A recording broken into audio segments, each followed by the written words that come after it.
Shaw. Good morning and welcome to Contract Wednesday. Now we're going to cover Form 22AN, the Notice of Low Appraisal. This is a form, it's pretty straightforward and so simple that it hasn't been modified in the last 3.5 years, back in 2012.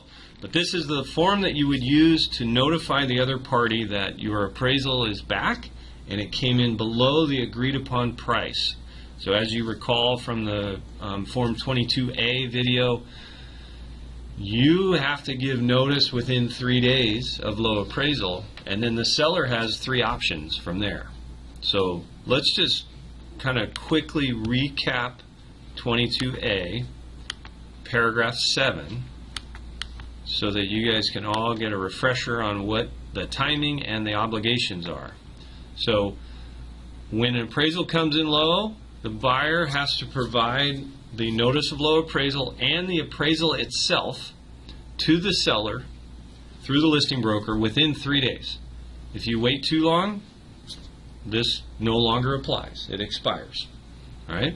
Once it's delivered, the seller has 3 choices. They can reappraise or get a reconsideration of value. That's when you contest the first appraiser. He can agree to reduce the price, or he can just say, screw you, I'm not changing anything.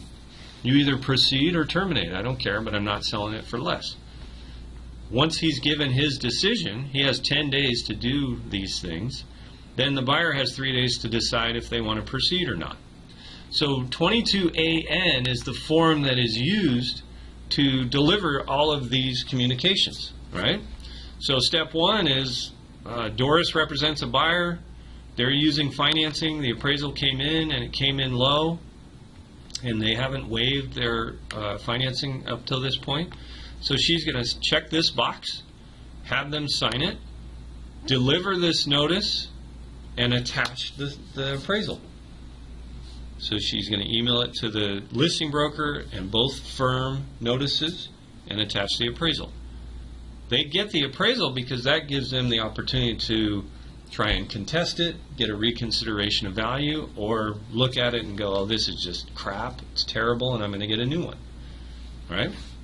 Once you've delivered the notice of low appraisal, the seller then has their 3 choices. So the seller's going to look at the information, they're going to decide, if it only came in low by $5,000, the seller might just say, yeah, we'll drop the price $5,000. I kind of knew it was going to come in low, or whatever. I mean, it's hard to predict what an appraiser is going to say.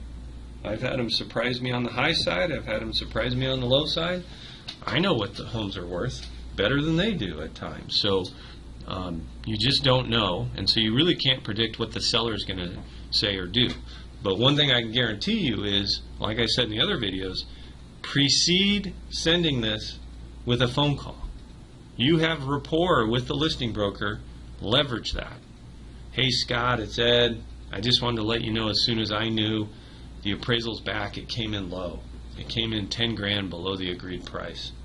So I gave that information to my client. They're thinking about what they want to do, but I just want to give you a heads up that we're going to be sending you a notice of low appraisal. Maybe you could talk to your client. I think, we all kind of knew we were a little bit over when we settled on a price. We're kind of hoping your client will just go with the lower number, or we're kind of hoping your client will agree to split it. Maybe my client covers the first $5,000 and you come down $5,000, whatever, right? Have a healthy, respectful conversation that is driving towards a solution verbally, so that when you send this, it doesn't just come across as a, hey, screw you, haha, appraisal came in low, you're going to eat it, right? Because he's not going to eat it. He doesn't have to eat it. And if you don't do it with some rapport, you increase the probability of the seller just checking this box, which is his way of saying, screw you, you're going to eat it, right? You have to use the same appraiser that the bank used, right? If you No, remember we went through that paragraph really closely. You can argue with the appraiser they used, or you can order a whole new appraisal from a different appraiser. Just make sure it's on the lender's approved list. Okay?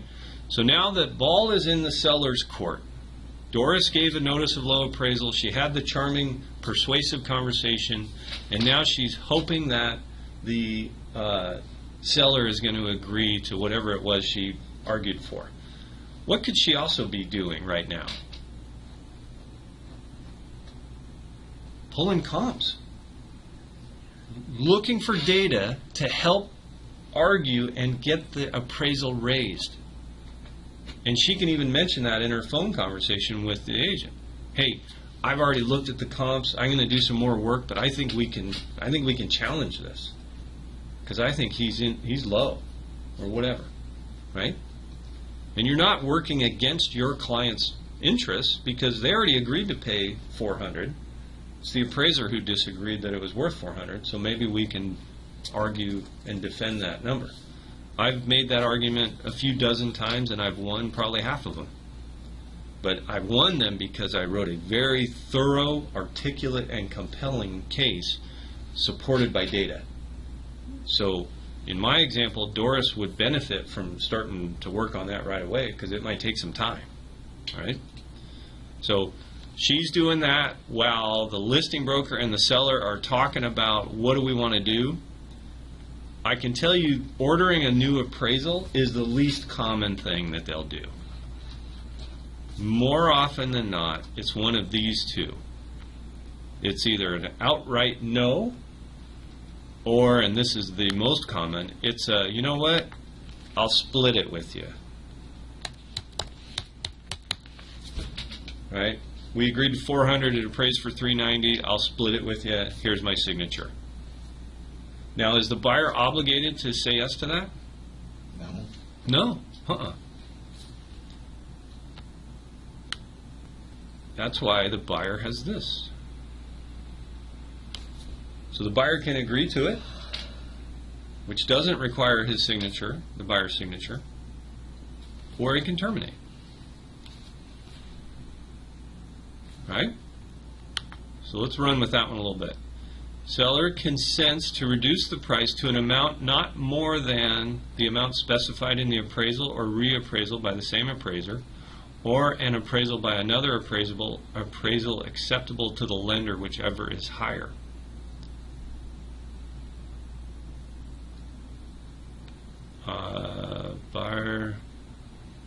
Seller reduces the purchase price to the appraised value. Buyer, however, has the option to buy at the reduced price. So he's not obligated if it's FHA, USDA, or VA if he reduces it, but he has the option, so he can still proceed. All right? Buyer shall have 3 days from the seller's notice of rejection to waive, terminate the agreement, keep the earnest money. Buyer's inaction during this period shall result in termination of the agreement and return of the earnest money. They don't really make it really clear that if the seller says, oh, that's why, this is only allowing you to reduce to the amount in the appraisal. So he'd have to go to 390. Yeah. So you'd have to use a Form 34 to agree to split the difference.